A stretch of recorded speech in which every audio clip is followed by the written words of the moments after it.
Hello friends, good morning all of you. चलिए शुरू करते हैं आज का क्लास। ये सेट नंबर आपका 17 है, ठीक है। इसके पहले मैंने आपको सेट 16 तक अपलोड कर चुका हूँ। आपको प्लेलिस्ट में जाके देखिएगा, जेएसएससी सीजीएल रीजनिंग आपको मिल जाएगा, ठीक है।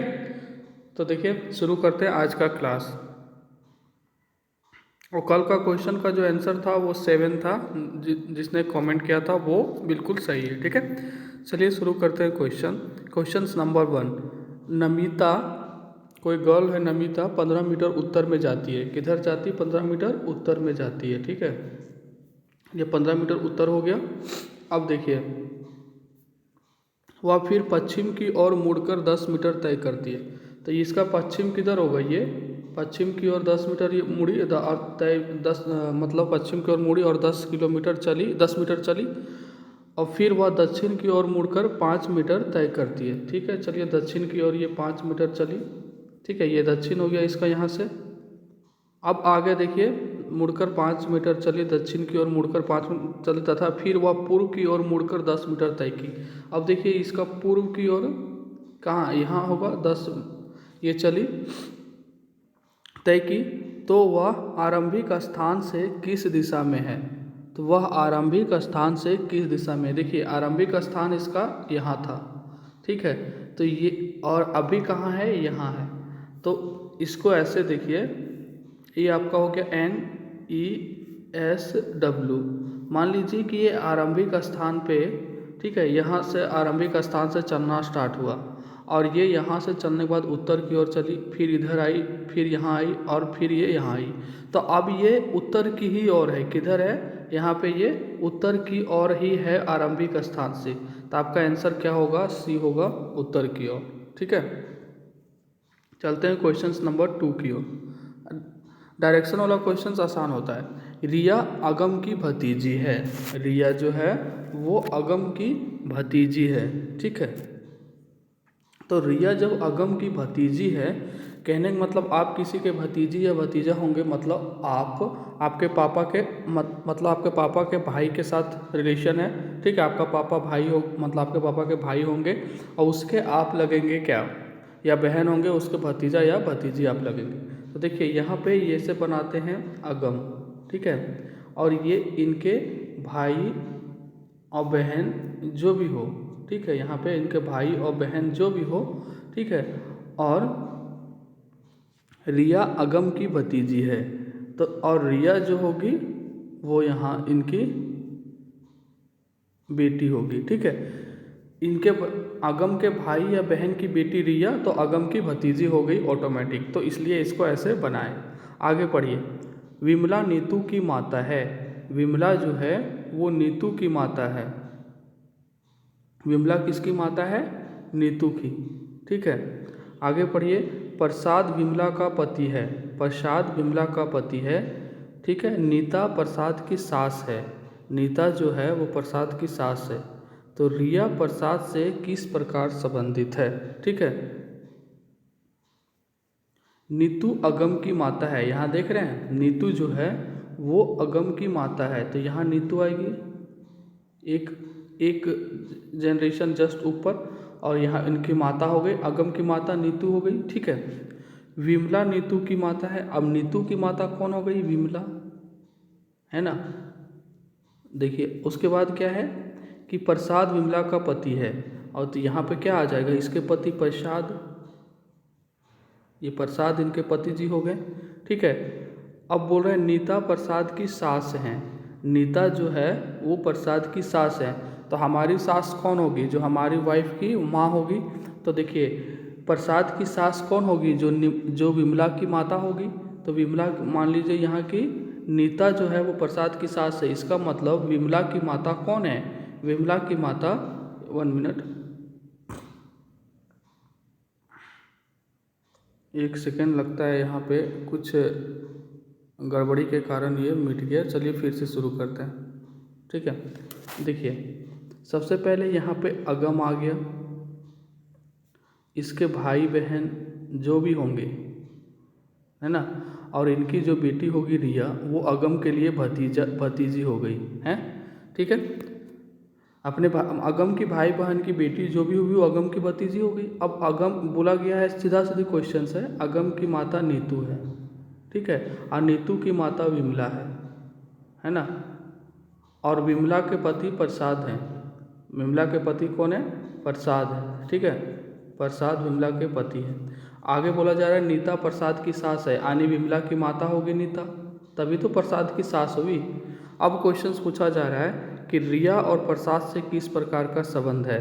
तो रिया यहाँ है और इसके माता पिता, देखिए अगर नीता से पूछा जाता तो हमारे माता पिता हमारे माता पिता के साथ क्या रिश्ता होता है? दादा दादी का।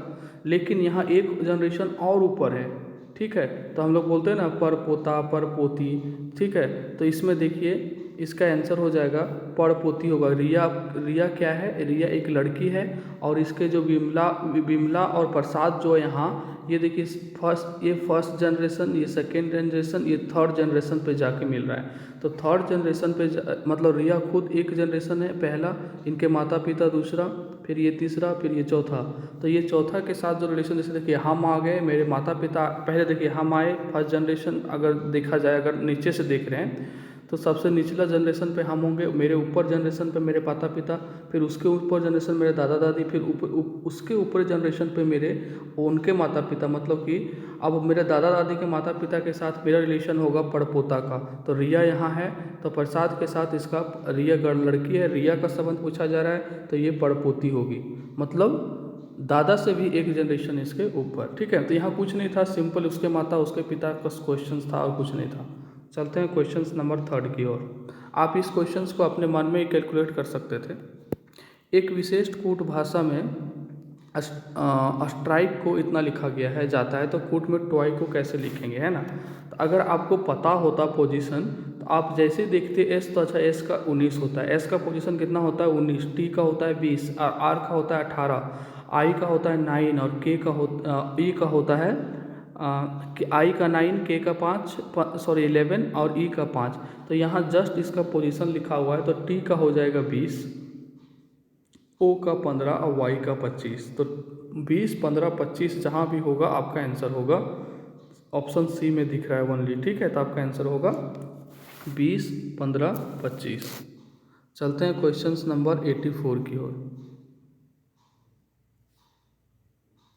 देखिए क्वेश्चन नंबर 84 क्या है कि आपको इसको पूरा करना है। तो आपको कल बताए थे, सबसे पहले क्या करेंगे, आप इसको काउंट कर लेंगे।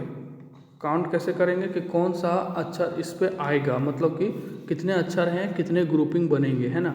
तो इसमें कौन सा ग्रुपिंग बनेगा वो पहले देखना है। तो काउंट करिए, देखिए 1 2 3 4 5 6 7 8 9 10 11 12 13 14 15 16।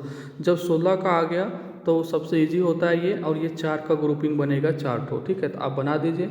एक हो गया एम, फिर डॉट एन ओ, एक का ग्रुप हो गया, फिर हो गया क्या एल, फिर डॉट मतलब खाली स्थान एन, फिर खाली स्थान, ये हो गया दूसरा ग्रुपिंग एम एल एन, फिर और ये हो गया तीसरा ग्रुपिंग, ये हो गया चौथा ग्रुपिंग। तो आप देखिएगा आपको सेकेंड अक्षर भरना है यहाँ पहले बार। तो यहाँ देखिए कि सेकेंड अक्षर में एम एल यहाँ पे आ रहा है, देखिए यहाँ पे एम एल आ रहा है ना, तो आप यहाँ पे सेकेंड के लिए एम एल भर दीजिए, क्योंकि कोई भी चीज़ होगा वो रिपीट होगा जो दिया गया है। तो एम एल एन ओ, ठीक है। तो यहाँ देखिए एम एल एन ओ ये आ जा रहा है यहाँ पे, है ना। अब देखिए यहाँ पे यही L M N O repeat हो रहा है सब में। तो यहाँ पे क्या हो जाएगा, एल के बाद एम, एन के बाद ओ, ठीक है। इसी तरह देखिए यहाँ पे क्या हो जाएगा, एल एम एन ओ, मतलब कहने का मतलब है कि एम एल एन ओ हो गया, फिर यहाँ पे देखिए L M N O, M L N O, मतलब कि ये रिपीट एक के बाद एक रिपीट हो रहा है, L M N O, L M N O, M L N O, है ना, और फिर एल एम एन ओ, यही रिपीट हो रहा है जो कि सीरीज में।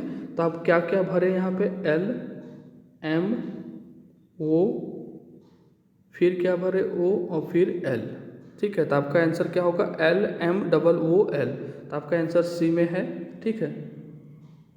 तो यही आंसर हो गया आपका। ऐसा क्यों हुआ, देखिए एम एल एन ओ, फिर यहाँ देखिए थर्ड में एम एल एन ओ यहाँ रिपीट हो रहा है, फिर देखिए LMNO LMNO।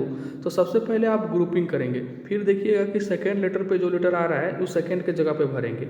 फिर अगर वैसा नहीं हो रहा है कि ये रिपीट नहीं हो रहा है कहीं पे, ठीक है, तो आप यहाँ देखेंगे कि अच्छा कौन सा अक्षर ऐसा हो सकता है जो रिपीट होगा।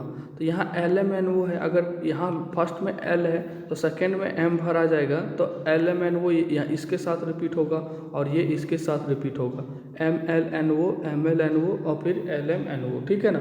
तो कुछ ना कुछ रिपीट होगा इस क्वेश्चंस में, तो आपका आंसर होगा 4 का C। इस क्वेश्चंस का बनाने का तरीका यही है कि 16 का है तो 4 का ग्रुपिंग होगा, अगर 20 का होता तो 5 या 4 का ग्रुपिंग करते, ठीक है, 15 का होता तो 5 या 3 का ग्रुपिंग करते, ठीक है। इसी तरह ग्रुपिंग करना पड़ेगा। फिर आपको इस जो ज़्यादा भरा हुआ है जहाँ पे उसको मतलब देखते हुए उसको रिपीट करने की उस सीरीज को कोशिश करेंगे। और जो भी लेटर होगा आप देख लीजिएगा ABCDEF उसी में रिपीट होगा, XYZ उसी में रिपीट होगा, LMNO जैसे यहाँ है उसी 4 लक्षण में रिपीट होगा। तो 1-2 बार ट्राई करने पे ये क्वेश्चंस बन जाता है। क्वेश्चंस नंबर 5,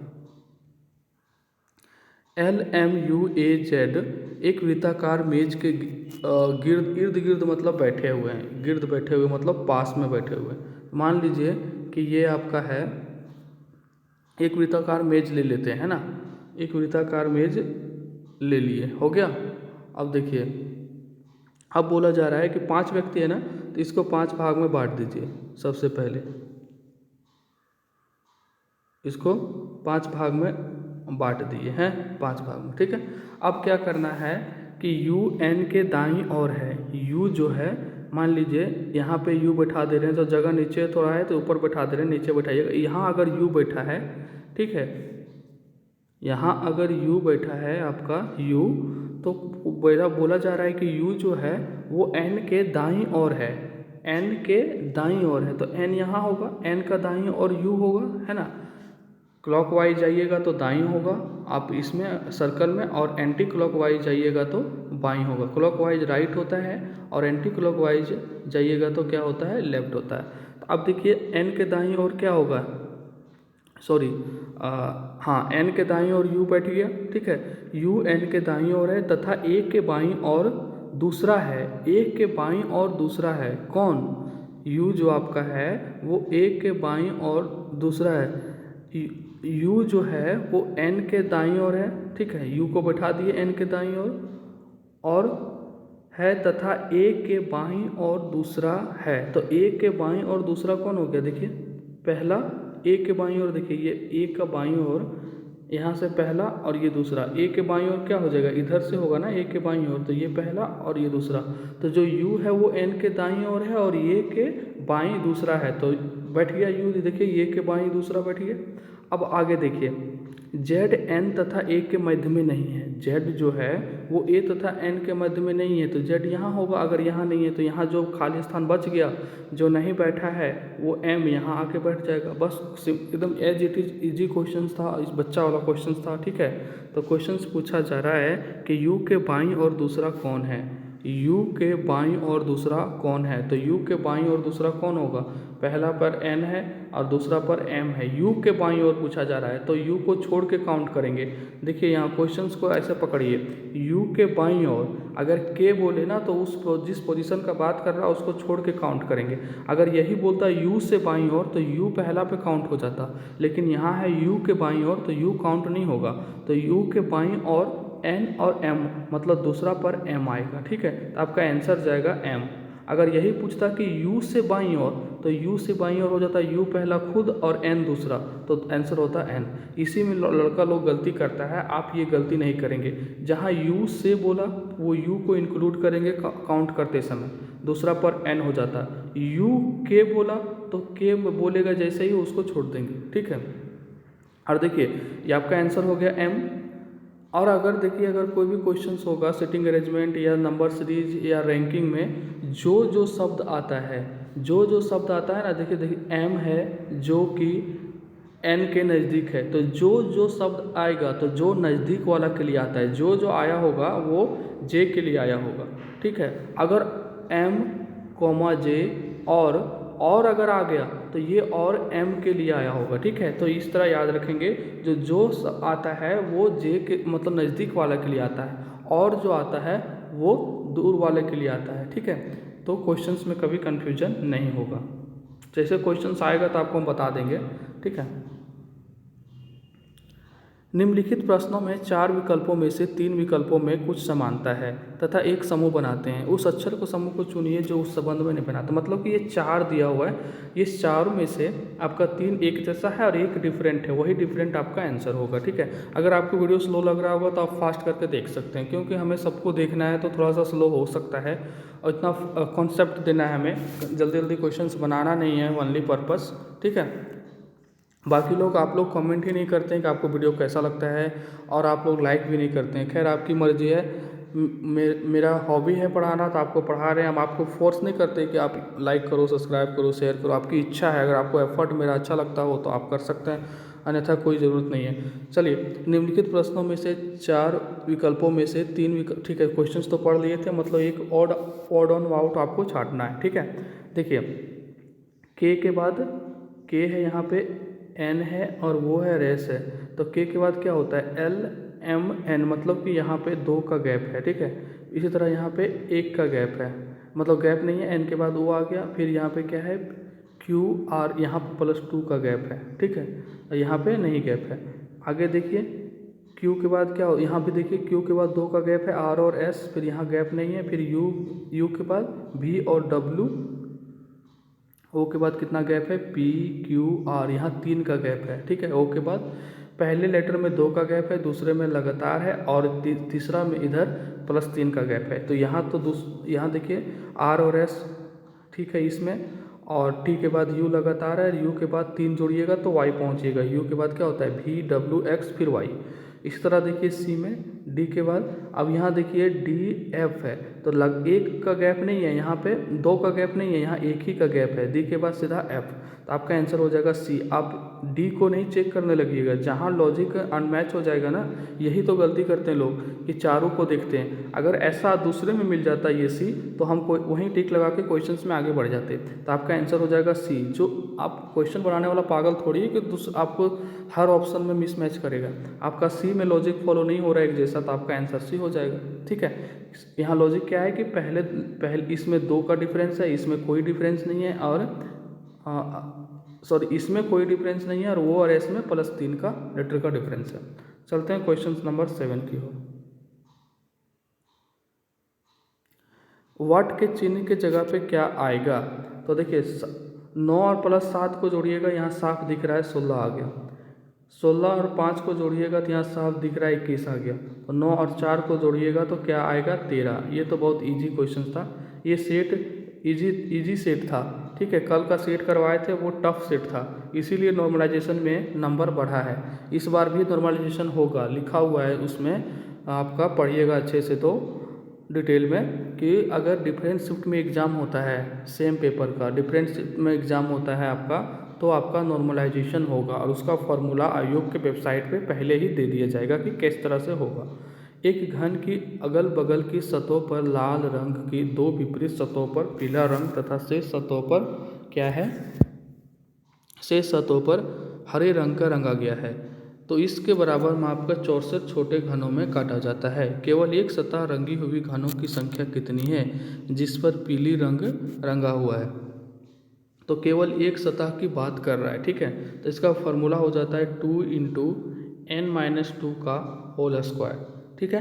तो और ये 64 का है, तो इसका भुजा का क्यूब होता है ये, तो 4 क्यूब हो जाएगा, तो यहाँ n का वैल्यू जो भुजा है वो 4 हो जाएगा, तो ये 2 4 - 2 × 2, तो ये हो जाएगा 2 का स्क्वायर, तो ये हो जाएगा 8, आपका आंसर हो जाएगा सी नंबर, ठीक है।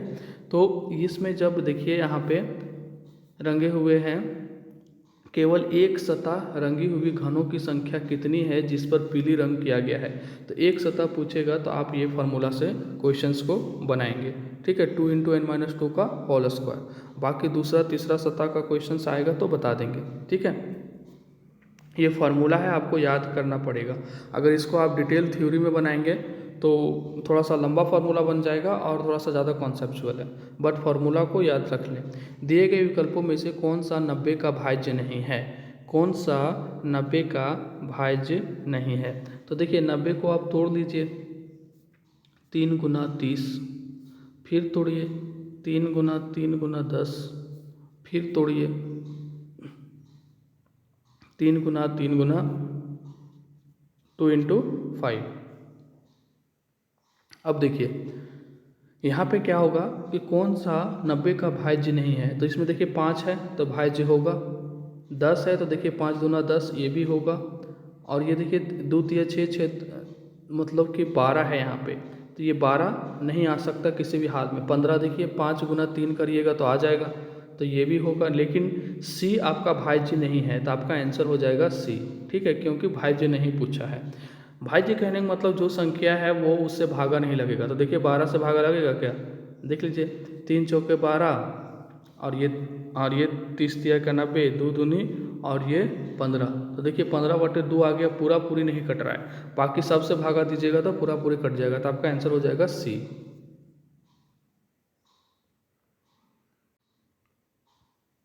क्वेश्चन नंबर 10, गीता को मिले सवालों में से सवालों का 2 गुना सवाल गलत था। देखिए गीता को क्वेश्चन पेपर मिला, ठीक है, और जो एक सही क्वेश्चंस और गलत क्वेश्चंस है उस सवाल में, तो गीता को मिले सवालों में से सही सवालों का 2 गुना सवाल गलत था। मान लीजिए सही 1 था तो उसका 2 गुना गलत था, तो 1 सही था तो 2 गुना गलत था, ये मान लिए।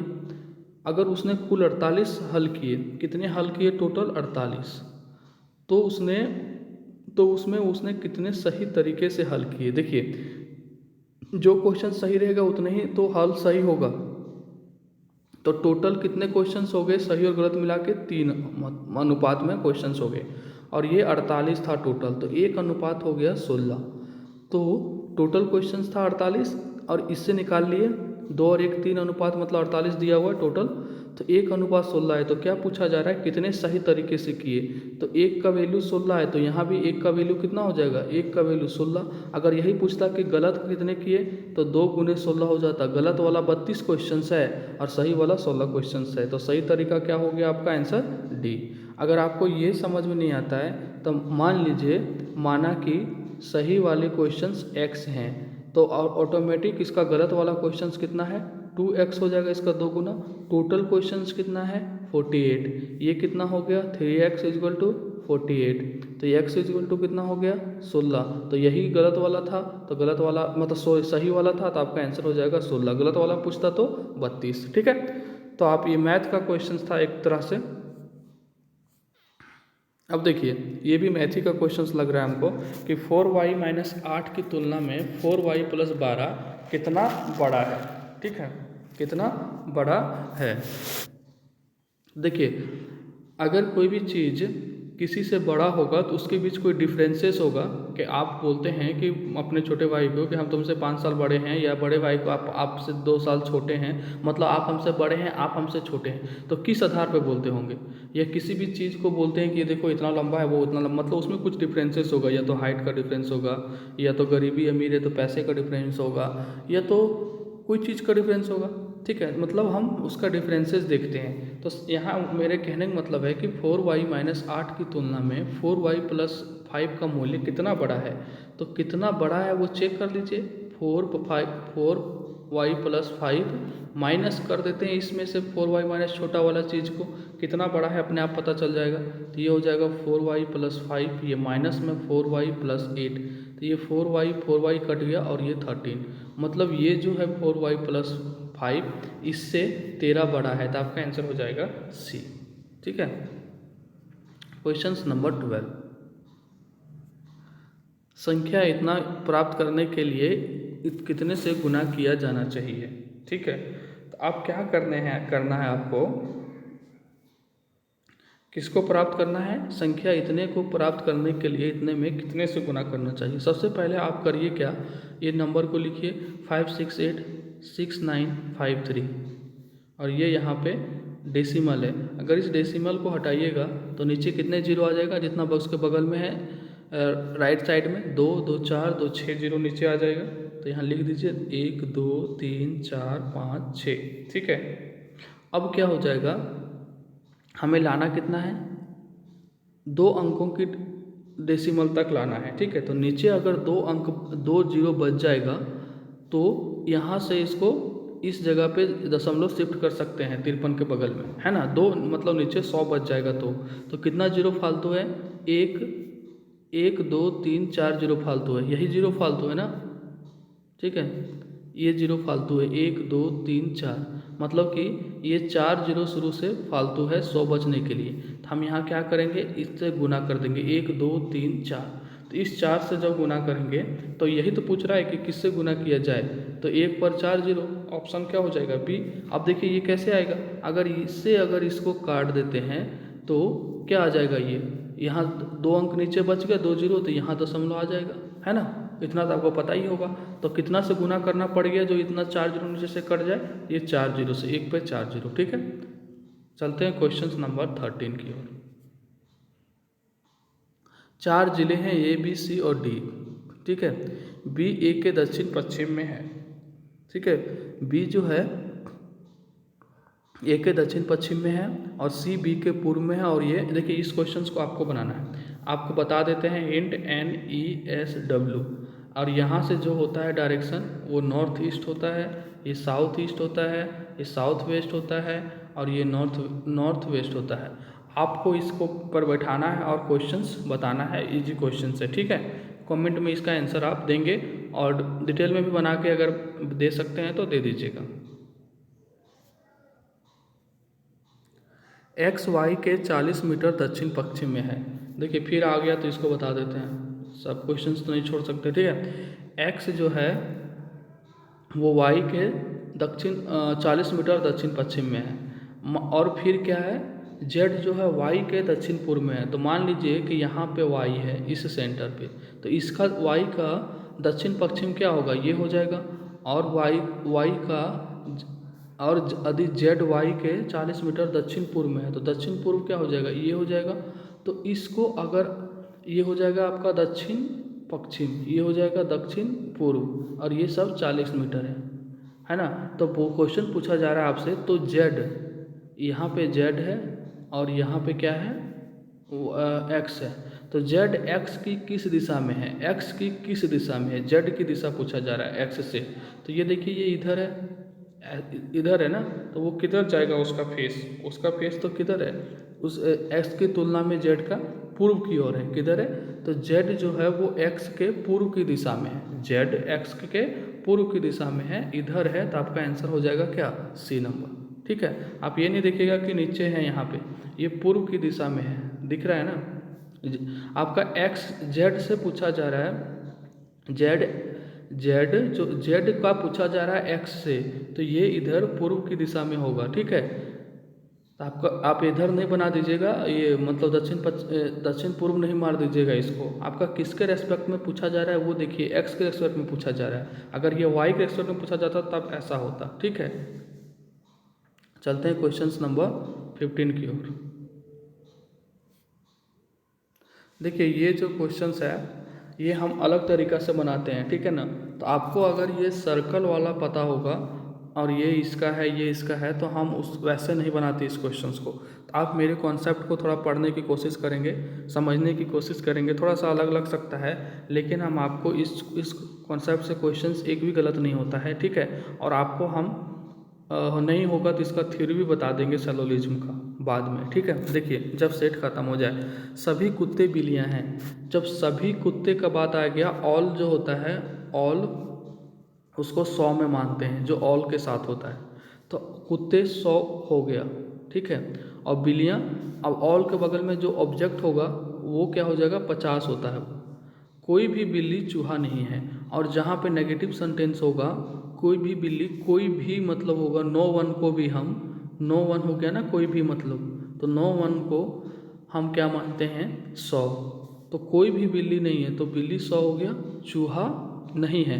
और अगर नॉट का मतलब नेगेटिव केस हो तो उसका जो ऑब्जेक्ट होता है, नोट के केस में ऑब्जेक्ट होता है, जैसे चूहा यहाँ ऑब्जेक्ट है, वो भी 100 होता है। तो जब भी पेयर बनेगा 100 50 का बनेगा। देखिए 100 जो है, 100 के साथ मिल सकता है, 50 जो है वो 100 के साथ मिल सकता है, मतलब 100 जो है वो 50 को मतलब अपने अंदर ले सकता है, 100 ले सकता है, लेकिन 50 100 हो जाए ऐसा संभव नहीं है। 100 50 हो सकता है, 50 खर्च कर दीजिएगा तो 50 बचेगा, लेकिन आप क्या करिएगा, 50 को आप 100 नहीं कर सकते हैं क्योंकि आप में कम है।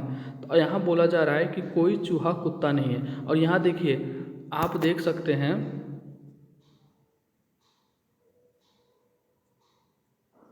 आप देख सकते हैं कि यहाँ पे क्या हो रहा है कि जो भी सेंटेंस कंबाइंड करके बनेगा, इस दोनों मतलब ये कथन को कंबाइंड करके बनेगा, वो जब एक पॉजिटिव और एक नेगेटिव कथन को कंबाइंड करते हैं तो उसका रिजल्ट जो होता है, निष्कर्ष, वो हमेशा नेगेटिव ही होगा।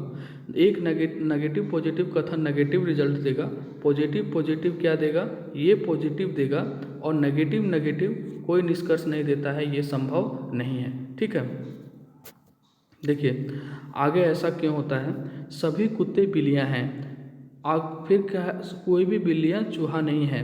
अब आगे देखिए, कोई चूहा कुत्ता नहीं है, कोई चूहा कुत्ता नहीं है, तो इस दोनों सेंटेंस को कंबाइन किया गया है, कोई चूहा कुत्ता नहीं है। तो आप कैसे बनाएंगे इस क्वेश्चंस को, सो देखिए, कोई चूहा कुत्ता नहीं है, तो कोई चूहा का जगह ये 100 हो जाएगा और ये कुत्ता की जगह 100 हो जाएगा। ठीक है, तो अब देखिए यहाँ पे चूहा भी 100 है और ऊपर में कुत्ता भी 100 है, तो ये संभव है। ठीक है, कोई कुत्ता चूहा नहीं है, तो यहाँ देखिए कुत्ता भी 100 है और यहाँ चूहा भी 100 है, तो ऊपर में देखिए कुत्ता भी 100 है और यहाँ चूहा भी 100 है, तो ये दूसरा भी संभव है, पहला भी संभव है, दूसरा भी संभव है, तो आपका आंसर हो जाएगा डी, दोनों मान्य है। ठीक है, कहने का मतलब इस क्वेश्चंस में था कि अगर पॉजिटिव सेंटेंस में हम देखते हैं तो ऑल जो होता है, ऑल मतलब जैसे सभी आ गया, यहाँ सभी कुत्ते, वो 100 लिखते हैं, तो यहाँ कुत्ते को 100 लिखेंगे। इसके साथ जो ऑब्जेक्ट आएगा जैसे बिल्लियाँ, उसको 50 लिखेंगे। और जो नेगेटिव सेंटेंस आया उसमें कोई भी मतलब कोई भी नो वन मतलब इसको 100 लिखते हैं, ऑल को 100 लिखते हैं, तो नो वन आ गया कोई भी, तो इसको 100 लिखेंगे। कुछ आता तो 50 लिखते, है ना, कुछ आता तो जैसे सम आता तो उसको 50 लिखते। और नेगेटिव में जो ऑब्जेक्ट होता है, जैसे कि यहाँ ऑब्जेक्ट चूहा है, उसका भी वैल्यू 100 होता है। ठीक है, अब देखिए कोई चूहा कुत्ता नहीं है, तो ये कोई चूहा कुत्ता नहीं है, तो ये कोई आ गया, मतलब नो वन आ गया, तो 100 हो जाएगा, और ये कुत्ता नहीं है तो ये भी 100 आएगा क्योंकि नेगेटिव वाला है। कोई कुत्ता चूहा नहीं है, तो यहाँ भी वही आएगा, ये भी 100 होगा, और कोई नहीं की बात कर रहा है, सम बोलता ना, कुछ कुत्ता चूहा नहीं है, तो कुछ के जगह 50 लिखते और चूहा की जगह 100 लिखते, तो ये हो जाएगा 100, क्योंकि ये नेगेटिव सेंटेंस है ऑब्जेक्टिव के साथ। देखिए ये हो सकता है ये क्वेश्चंस आपको नहीं समझ में आएगा मे बी, लेकिन इस क्वेश्चंस को ऐसे ट्राई करेंगे तो थोड़ा सा समझ में आ सकता है। हम क्या करेंगे कि इसका थ्योरी आपको हम बता देंगे। ठीक है, चलिए इसको वेन डायग्राम से कोशिश करते हैं बनाने का। सभी कुत्ते बिल्लियाँ हैं, तो यहाँ पे कुत्ता आ जाएगा, सभी कुत्ते बिल्लियाँ हैं, है ना, सभी कुत्ते बिल्लियाँ हो गया, कोई भी बिल्लियाँ चूहा नहीं है, तो ये जो चूहा है वो इससे कोई, इसका कोई संबंध नहीं है, ये कटकुट है, अलग है। अब आगे पढ़िए, कोई चूहा कुत्ता नहीं है, कोई चूहा कुत्ता नहीं है, सही है, क्योंकि ये दोनों में कोई रिलेशन नहीं है वेन डायग्राम में, तो ये सही है। पहला कोई कुत्ता, फिर पूछ रहा है कोई कुत्ता चूहा नहीं है, तो ये भी सही है, कोई कुत्ता चूहा नहीं है, तो ये भी सही है। तो वेन डायग्राम से इजीली पता चल जा रहा है, तो इसका आंसर दोनों होगा, दोनों मायने नहीं होगा। आपको 100 50 का भी बता दिए और ये भी बता दिए, तो आपको जो अच्छा लगे आप कर सकते हैं। प्रश्न में एक कथन के लिए 4 संभावित उत्तर दिए गए हैं। इन चारों संभावित उत्तर में से द्वारा कथन को सत्यापित किया जाता है, सही विकल्प चुनिए। मादा पुरुषों की तुलना में अधिक दयालु होती है। मादा कहने का मतलब हो गया यहाँ पे फीमेल की बात हो रही है, मेल की तुलना में वो ज़्यादा दयालु होती है, ये हमेशा सही है। जो हमारी मम्मी होती है वो हमेशा मतलब दयालु ही, मतलब अपने मम्मी क्या मतलब कोई भी फीमेल जो होती है, जनरली आपको उदाहरण दिए, वो मेल की तुलना में 100% ज़्यादा तुलना होती है, हमेशा ज़्यादा तुलना होती है, अक्सर इसका आंसर होगा। ठीक है, चलते हैं क्वेश्चन नंबर 17 की ओर। बेमेल अंक को अथवा समूह को पहचाने। तो इसको कैसे पहचानिएगा? देखिए यहाँ पे 37 है, यहाँ पे 62 है, इसका डिफरेंस कितना है? 12 में से 7 गया 5, 6 में से 3 गया 2, मतलब ले लिए 2, 25। यहाँ 25 का डिफरेंस है, यहाँ देखिए 30 का डिफरेंस है, यहाँ भी 25 का डिफरेंस है, यहाँ भी 25 का डिफरेंस है। तो बेमेल कितना हो गया? बी नंबर, उसमें 30 का डिफरेंस था। क्वेश्चन नंबर 18, पटाखे चलाते समय आपके पड़ोस के बच्चे का हाथ गंभीर रूप से जल जाता है, ऐसी स्थिति में आप क्या करेंगे? तो ऐसी स्थिति में जो प्रारंभिक उपचार है ना, उसको करेंगे। ठीक है, देखिए बच्चे के हाथ को ठंडे पानी में डुबो देंगे जब तक उसकी जलन शांत नहीं हो जाती। बच्चे को हाथ को डिटॉल पर से धोएंगे, तो अगर उसका हाथ तो ऑलरेडी जल रहा है, डिटॉल से धोइएगा तो मर जाएगा। किसी को डॉक्टर को बुलाने तब तक वो क्या करेंगे? उसका हाथ देखते रहेंगे? ये भी नहीं होगा। बच्चे के हाथ में तुरंत मलहम लगाएंगे नहीं, पहले उसकी जलन को शांत करेंगे। तो तुरंत अगर ऐसा होता है तो उसको जल में डुबोएंगे, और जब उसकी जलन कम हो तो मलहम वगैरह उस पर लगाएंगे। ठीक है, ये ठीक है, लेकिन फर्स्ट उपचार ये है, फिर ये सेकेंड पे आएगा। ठीक है, तो आपका आंसर होगा सबसे पहले ये नंबर। ठीक है, चलते हैं क्वेश्चन नंबर 99 की ओर। ये देखिए, ये अच्छा क्वेश्चन है। कैसे अच्छा क्वेश्चन है? सबसे पहले इसको लिखिए। जब क्वेश्चन में कोई क्लू समझ में नहीं आए तो आपको इसको पोजीशन देना पड़ेगा। यहाँ पे एल है ये, ठीक है। आगे पूछा जा रहा है कौन सा अक्षर होगा। तो देखिए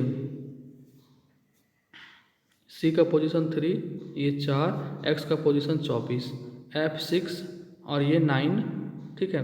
और यू का पोजीशन 21 है ना। और ये एल का पोजीशन कितना होता है? 12, और ये 16। आर का पोजीशन होता है कितना? 18। इसी तरह आगे आपका पूछा जा रहा है कि यहाँ यहाँ यहाँ क्या होगा, यही ना। अब देखिए 3 के बाद 6, 6 के बाद 3, 3 दूना 1 मिनट, कुछ मिस कर रहे हैं क्या? I16R, I16R, सॉरी, ये यहाँ पे I है, इसको L ले लिए, तो ये I है। क्या है? I। तो I का वैल्यू कितना होता है? 9। I16R है ना, ये I। तो देखिए यहाँ पे +3 +3 +3, तो यहाँ से +3 करेंगे तो कहाँ पहुँच जाएंगे आप? यहाँ पे 12 पे। ये 12 हो जाएगा। तो 12 किसका वैल्यू होता है? 12 किसका वैल्यू होता है? आपको पता ही होगा 12 किसका वैल्यू होता है। 12 होता है L का वैल्यू। किसका? L का। चलिए यहाँ देखिए, इसमें 4 के साथ 9 और 9 के साथ 16, मतलब कि यहाँ पे 5 का डिफरेंस है, यहाँ पे 7 का डिफरेंस है, तो आगे 9 का डिफरेंस होगा। तो 16 और 9 में जोड़िएगा तो ये 25, 9, तो यहाँ 25 आएगा।